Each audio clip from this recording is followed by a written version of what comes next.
जेवण बनवण्यावरून राखी आणि सागरमध्ये पेटला टोकाचा वाद. राखीने जेवण डस्टबिनमध्ये फेकून दिलं.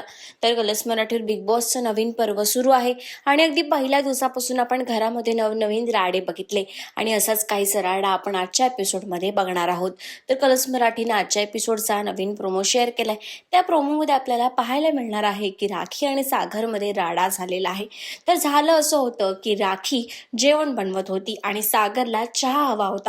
राखी स्पष्ट शब्दात म्हणाली की मी आता जेवण बनवते, चहा बनवणार नाही. अशातच सागर म्हणाला की फक्त एकच चहा बनवायचा आहे. तिथेच राखीला राग आला. राखी म्हणाली एक तर मी जेवण बनवणार नाही तर चहा.